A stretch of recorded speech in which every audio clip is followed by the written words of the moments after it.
Your Grace. The voice was so soft that Nathaniel Ravenshire almost continued walking. He had just finished the final dance and was preparing to escort Lady Fairfax's widowed mother to the drawing-room, where he intended to ask the question he had rehearsed for weeks. Instead, he turned. Standing only a few steps behind him was Lady Beatrice Langley. She looked as though she had not slept in days. Her hands trembled so violently that she struggled to hold her fan. Tears shimmered in her eyes. She lowered her voice even further. "May I speak with you? Privately." Nathaniel immediately noticed the distress upon her face. An honourable gentleman could not refuse such a request from a visibly troubled lady. "Of course, my lady," he answered quietly. They moved only a few steps away from the centre of the ballroom, just far enough to avoid interrupting the conversations around them. Nathaniel kept a respectful distance between them. "How may I assist you?" Beatrice struggled to steady her breathing. Then, with tears rolling silently down her cheeks, she whispered words that froze the blood in his veins. "Your Grace, why have you abandoned me?" Nathaniel stared at her, unable to comprehend what he had just heard. Before he could answer, she continued in the same trembling voice. "You promised.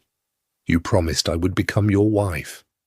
He spoke immediately, though his voice remained calm. "Lady Beatrice, I believe you have mistaken me for another gentleman." She shook her head. "No."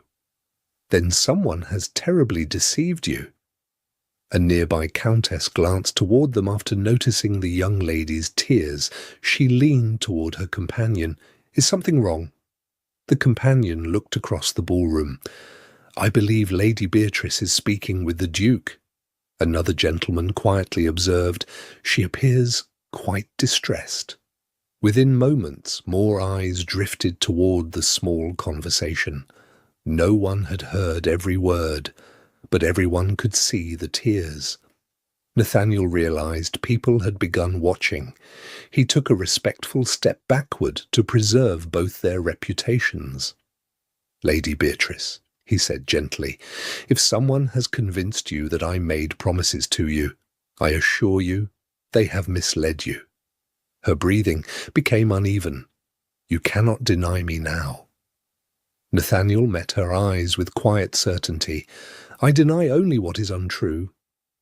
Unfortunately, those standing closest heard only his final sentence. A whisper immediately escaped into the ballroom. "He is denying something." Another guest asked, "Denying what?" An elderly baroness answered in hushed disbelief, "Lady Beatrice claims his Grace has abandoned her." Nobody knew whether that was true. Nobody knew what had actually been said. Yet the whisper travelled from one guest to another, faster than the music had filled the room only moments before. Lady Eleanor Fairfax watched everything unfold from across the ballroom. Only minutes earlier, Nathaniel had politely requested permission to speak privately with her mother after the final dance. Lady Fairfax had smiled with the quiet understanding only a mother possessed. Eleanor knew exactly what was about to happen. Before the evening ended, Nathaniel intended to ask permission to court her formally. Their future had seemed so certain that she had already imagined returning to Ravenshire as his Duchess one day. Now she watched another young woman standing before him in tears. She could not hear every word, she did not need to. She saw Nathaniel's expression change from quiet confidence to complete astonishment. She saw Beatrice weeping uncontrollably. She saw guests turning one after another to watch the scene unfold.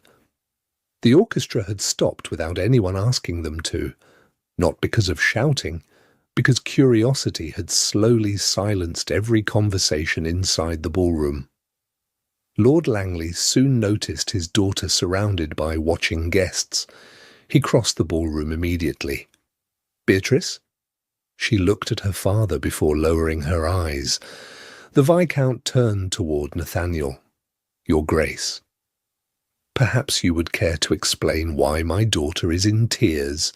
Nathaniel answered respectfully, "My lord, I wish I understood myself." Lord Langley's expression darkened. "My daughter tells me you promised her marriage." Several nearby guests inhaled sharply. Nathaniel remained perfectly composed. "I have made no such promise." Lord Langley searched his face carefully.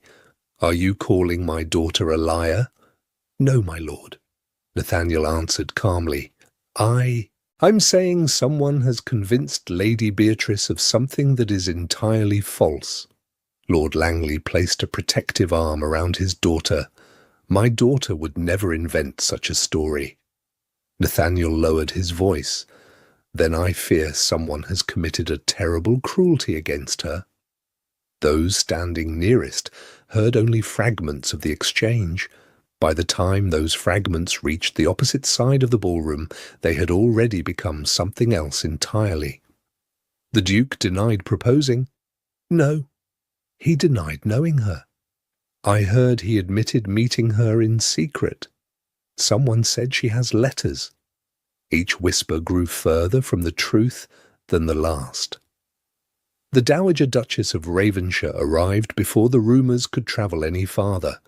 Years of commanding one of England's oldest ducal households had taught her to recognise disaster before anyone else. She looked first at her son, then at the weeping young lady, then at the dozens of guests pretending not to listen. "Nathaniel," he turned immediately. "Mother, we are leaving." He understood at once. Every additional minute inside Blackwood House would only feed London's imagination. He bowed respectfully toward Lord Langley. "My lord, I assure you I shall discover how your daughter came to believe this." Without waiting for a reply, he escorted his mother toward the entrance. As he reached the doors, he looked back only once. Eleanor still stood exactly where he had left her. Their eyes met across the crowded ballroom. Neither smiled, neither moved, neither could find words large enough to bridge the silence that had suddenly grown between them. By sunrise, the whispers had escaped Blackwood House. Before breakfast, gentlemen repeated them inside London's private clubs. Before luncheon, ladies discussed them in drawing-rooms throughout Mayfair. And before sunset, every respectable household knew only one version of the story. The Duke of Ravenshire had been accused of abandoning a young lady he had promised to marry. Late that afternoon, Nathaniel requested permission to call at Fairfax House. He refused to meet Eleanor alone, insisting that Lady Fairfax remain present throughout the conversation. Good manners mattered now more than ever. Lady Fairfax received him with her usual grace, though concern clouded her face. Eleanor entered moments later. Nathaniel remained standing. "Lady Fairfax, Lady Eleanor, I have come because I cannot allow rumours to speak where I should." Lady Fairfax nodded. "Then tell us exactly what happened." Nathaniel did not hesitate. "I have never courted Lady Beatrice. I have never written to her. I have never offered her marriage. I believe she truly believes what she said. But someone has deceived her." Eleanor searched his face for a long moment. Finally she asked softly, "Can you swear that before God?" Nathaniel answered without lowering his eyes, "With a clear conscience." Silence settled over the drawing-room. Eleanor wanted to believe every word. Her heart already did. But outside those walls, London had begun writing a very different story. Before another word could be spoken, a Ravenshire footman entered, carrying a sealed letter. "Your Grace, the Dowager Duchess requests your immediate presence at Ravenshire House. Every trustee, solicitor, and senior member of the family has already assembled." Nathaniel accepted the letter without breaking the seal. He already knew what it contained. The whispers had become a family crisis, and before the night was over, he would be given a choice that could cost him everything. Nathaniel entered the council chamber of Ravenshire House shortly after sunrise. The Dowager Duchess sat at the head of the long mahogany table. Beside her were Lord Ravenshire, the Earl of Whitmore, the family solicitor, and the estate trustees. Several newspapers lay neatly arranged before them. None openly accused the Duke of wrongdoing, yet every headline hinted that an unfortunate scandal now surrounded the House of Ravenshire. Nathaniel remained standing. "You sent for me, Mother." The Dowager looked at him with quiet sadness. "Please sit." He obeyed. No one spoke for several moments. At last, the family solicitor broke the silence. "Your Grace, before we discuss London's opinion, allow us to hear yours once more. Did you at any time promise Lady Beatrice Langley marriage?" "Never." "Did you court her?" "Never." "Write to her?" "Never." "Meet her privately?" "Never." The solicitor nodded. "Then every person in this room believes you." Nathaniel released a slow breath.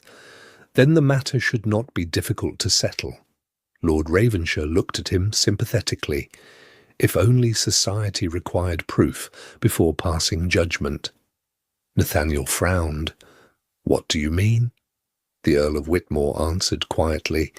"By now, London no longer debates whether the accusation is true."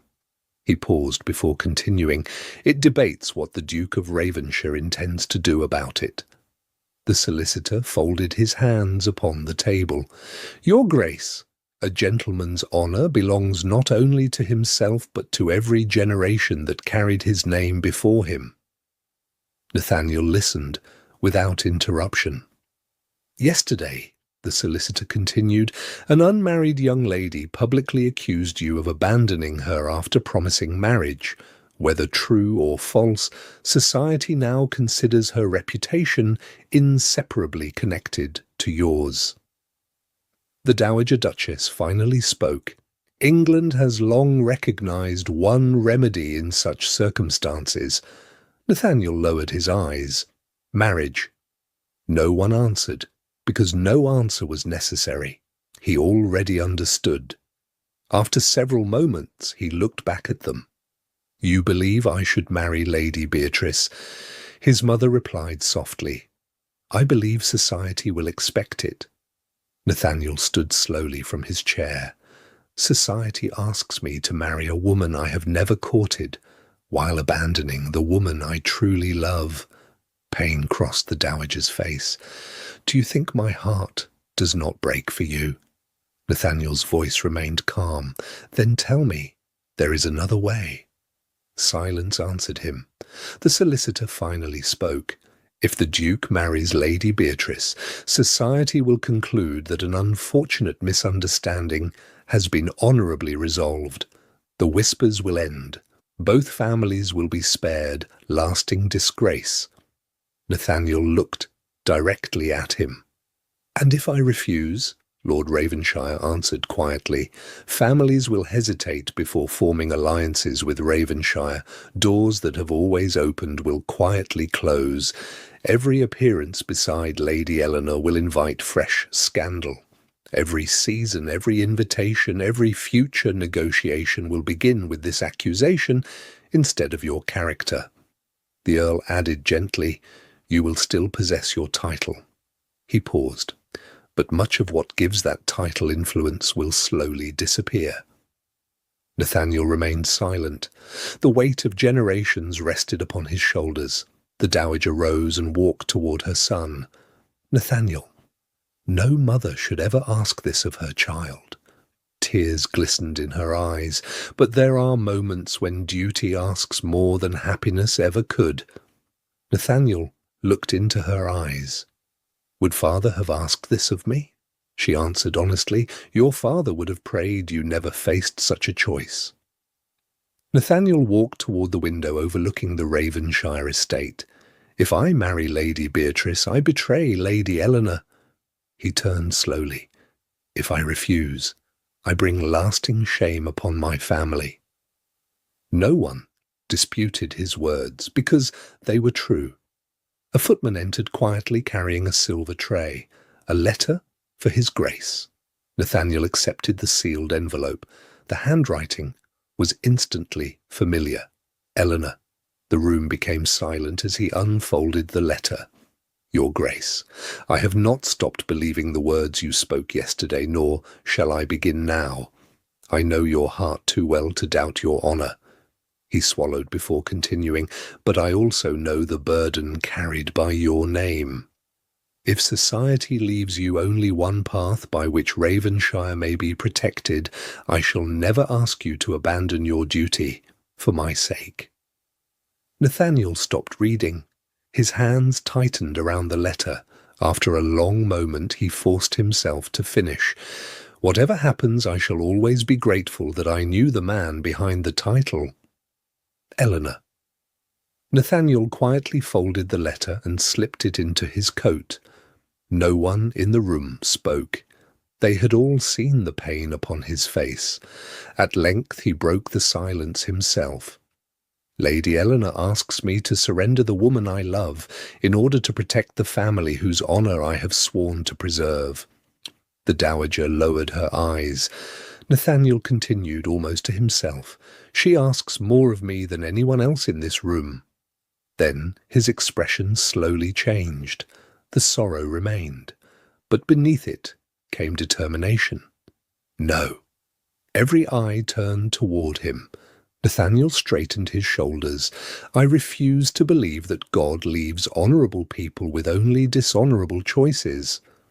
The solicitor looked at him carefully. "Your Grace, there is another truth waiting to be found." He reached into his pocket and placed Eleanor's letter beside the newspapers. "And I intend to find it." Late that afternoon, Nathaniel arrived at Langley House exactly as requested. Viscount Langley received him with every courtesy due his rank before dismissing the servants. Once the library door closed, neither gentleman spoke immediately. Lord Langley finally broke the silence. "Your Grace, my daughter entered Blackwood House with an unblemished reputation." Nathaniel nodded respectfully. "I know." "She did not leave it with one." Nathaniel remained silent, allowing the father to continue. Lord Langley sighed deeply. "Whether this tragedy began through malice or misunderstanding no longer matters to society. They saw my daughter weeping before half of London." Nathaniel quietly replied, "And they judged before asking why." Lord Langley gave a weary nod. "They always do."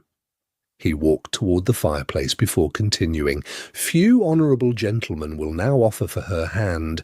Most will fear becoming part of the scandal themselves." Nathaniel understood the father's pain. Lord Langley looked directly at him.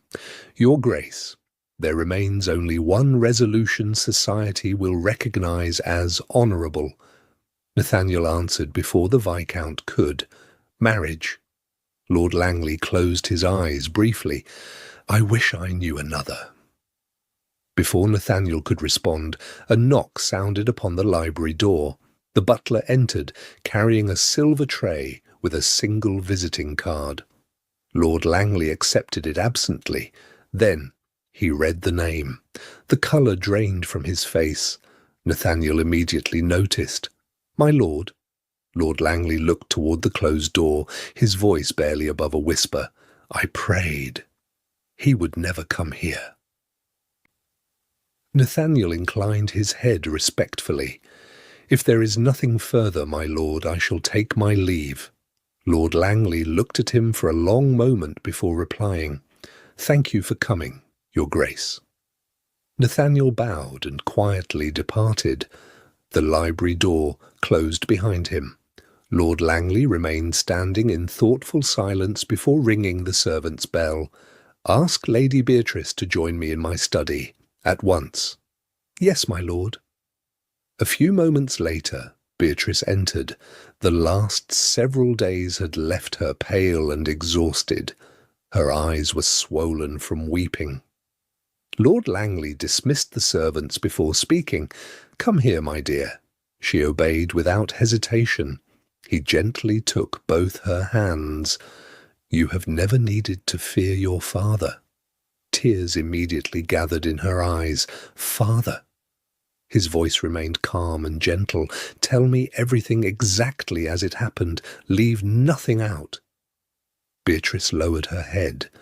At first her words came slowly, but before long they poured from her heart.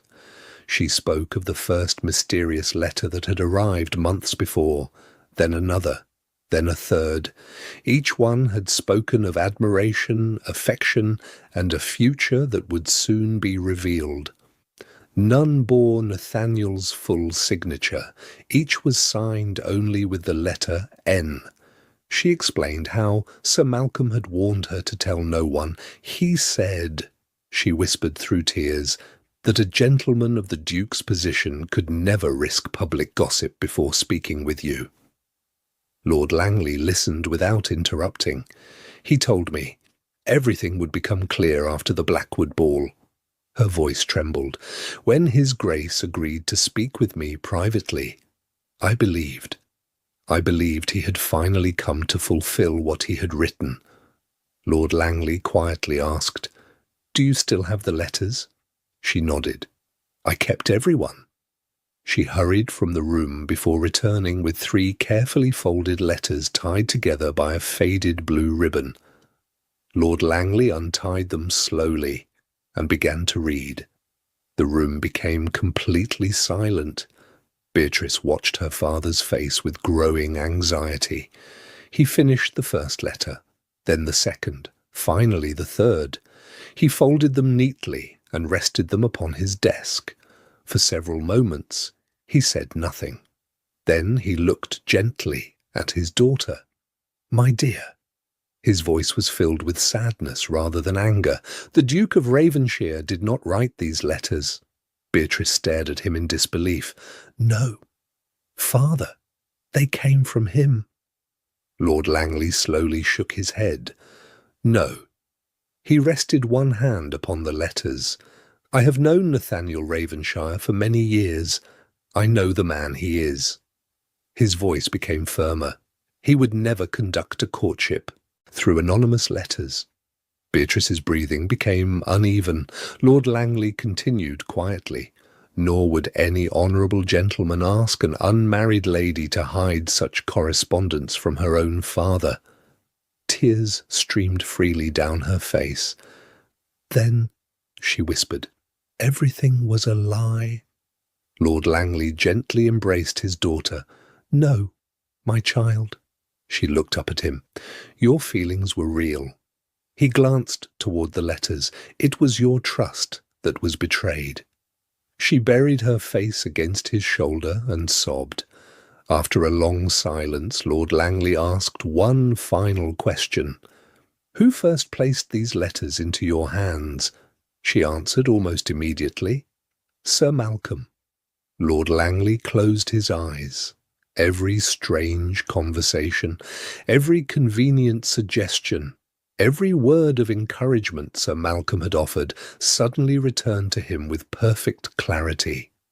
The deception was complete. He quietly released his daughter and crossed to his writing desk. Taking up his pen, he wrote only a few lines. "Your Grace, I have learned the truth. I ask that you return to Langley House immediately. Edward Langley." Within the hour, Nathaniel arrived once again at Langley House. Lord Langley received him personally. Before Nathaniel could speak, the Viscount bowed his head. "Your Grace, I owe you an apology." Nathaniel looked at him in surprise. "My lord?" Lord Langley raised his eyes. "My daughter has told me everything." He stepped aside. "Please." Inside the library, Beatrice stood quietly beside the fireplace. She could barely bring herself to look at Nathaniel. The 3 letters rested upon the desk. Lord Langley spoke first. "Lady Beatrice believed these letters came from you." Nathaniel unfolded them carefully. He read each one in silence before laying them back upon the desk. I did not write these. I know, Beatrice whispered, tears once again filling her eyes. I know that now. Nathaniel looked at her with kindness instead of anger. You believed what any innocent young lady might have believed. She shook her head. No. I should have trusted your own words instead of another man's. Lord Langley quietly continued. The man who deceived my daughter was Sir Malcolm Ashcroft. Almost on cue, the butler appeared. Sir Malcolm has arrived, my lord. Lord Langley answered without hesitation. Show him in. Sir Malcolm entered confidently, his pleasant smile fading the instant he saw Nathaniel standing beside Lord Langley and Beatrice. His eyes settled upon the letters lying open upon the desk. For the first time, uncertainty crossed his face. Lord Langley spoke with controlled authority. My daughter has told us everything. Sir Malcolm remained silent. Nathaniel stepped forward. These letters never came from me. Still, Sir Malcolm offered no reply. Lord Langley's voice became cold. You preyed upon my daughter's innocence to destroy an honourable gentleman. Sir Malcolm looked briefly toward Beatrice. Shame filled her eyes. He realised his deception had been uncovered. There was nothing left to deny. Lord Langley pointed firmly toward the door. Leave this house. Sir Malcolm attempted to speak. My lord, you are no longer welcome beneath my roof. His voice never rose, yet every word carried unmistakable authority. You have forfeited my respect and my family's trust. Leave, and never return. Without another word, Sir Malcolm turned and quietly departed Langley House forever. The moment the front door closed behind him, Lord Langley turned back to Nathaniel. Your Grace, I cannot undo the injustice my daughter unknowingly caused you. Nathaniel inclined his head. You have already done more than enough, my lord. Lord Langley extended his hand. Nathaniel accepted it without hesitation. The misunderstanding between the two families ended in that single handshake. When Nathaniel departed Langley House, he did not return to Ravenshire. Instead, his carriage turned directly toward Fairfax House. Lady Margaret received him in the drawing-room. The moment she saw the quiet peace upon his face, she smiled. It is over? Nathaniel nodded. It is over. Before another word could be spoken, Eleanor appeared at the doorway. Their eyes met. For several heartbeats neither moved. Victorian propriety restrained them both, yet neither could hide the relief written upon their faces. Eleanor crossed the room. I never stopped believing you. Nathaniel gently took her gloved hand. And I shall spend the rest of my life proving your faith was not misplaced. Lady Margaret quietly excused herself, leaving them only a few precious moments before returning with tea, preserving every appearance of propriety. Several weeks passed. The London season continued, and invitations once again began arriving at Ravenshire House. At Lady Blackwood's spring ball, Nathaniel entered the ballroom for the first time since the scandal. Conversations softened as guests noticed his arrival. Then, before the whispers could begin, Viscount Langley crossed the ballroom. In full view of London's most influential families, he extended his hand. Good evening, Your Grace. Nathaniel accepted it. Good evening, my lord. Nothing more was said. Nothing more needed saying. Throughout the ballroom, guests watched the exchange. If Lord Langley publicly greeted the Duke with warmth and complete respect, then whatever misunderstanding had once existed was plainly over. One by one, other gentlemen approached Nathaniel. Ladies curtsied as they had before. The whispers quietly disappeared, replaced by ordinary conversation. Nathaniel glanced across the ballroom and found Eleanor smiling at him from beside her mother. This time there was no uncertainty. No shadow of scandal stood between them.